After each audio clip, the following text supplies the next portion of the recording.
Hello friends, என்னோடய Wednesday vlog பார்க்கலாமா? வாங்க. ஸோ நாங்கள் எல்லோரும் சேர்ந்து வந்து கேரம் போர்டு தான் விளாண்டுருந்தோம். எனக்கு ரொம்ப பிடிச்சி போச்சு கேரம் போர்டு விளாட்றது. ஸோ அது என்னன்னு தெரியல. ஸோ எல்லாம் விளாண்டு முடிச்சுட்டு அதுக்கப்புறம் மத்தியானம் வந்து குயிக்காக சமையல் பண்ண ஆரம்பிச்சிட்டேன். முட்டை குழம்பு தான் பண்ண ஆரம்பித்தேன். ஒரு பேனில் வந்து கொஞ்சோண்டு ஆயில் ஊற்றிட்டு வெந்தயம் போட்டு தாளிச்சிட்டு கொஞ்சோண்டு கருவேப்பிலை அப்புறம் ஒரு பெரிய வெங்காயம் கட் பண்ணி போட்டு நல்லா வதக்கிட்டு கொஞ்சோண்டு உருளைக்கிழங்கு ஆட் பண்ணிக்கிறேன். உங்களுக்கு போடணுன்னா போட்டுக்கோங்க, ஆப்ஷன் தான். அதுக்கப்புறம் ஒரு பேஸ்ட் அரைச்சிக்கோங்க.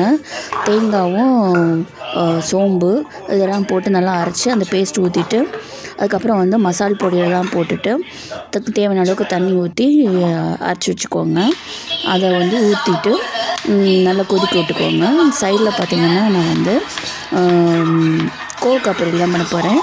ஸோ கோவக்காய் வந்து சின்ன சின்னதாக நறுக்கிக்கோங்க. இல்லை உங்களுக்கு என்ன சைஸ் வேணுமோ அந்த சைஸ்க்கு ஏற்ற மாதிரி நறுக்கிக்கலாம். ஸோ அதுக்கப்புறம் முட்டை குழம்புக்கு வந்து அந்த குழம்பு வந்து நல்லா கொதிச்சு வரப்போ வந்து முட்டையை வந்து உடச்சி ஊற்றிக்கோங்க. சிம்மில் வச்சு ஒரு 15 மினிட்ஸ் வச்சு எடுத்திங்கன்னா சூப்பராக முட்டை குழம்பு ரெடி ஆயிரும்.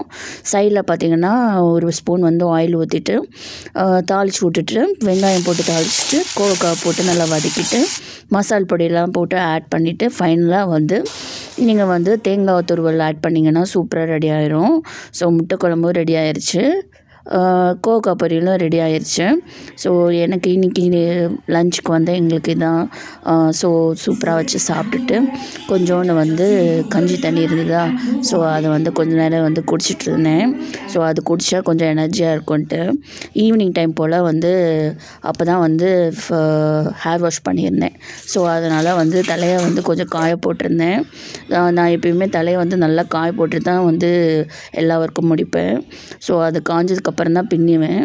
அதுக்கப்புறம் வந்து பார்த்திங்கன்னா காஃபி குடிச்சு என்னோட டே இப்படி தான் போச்சு. இன்னொன்று வெளியில் பார்க்கலாம்.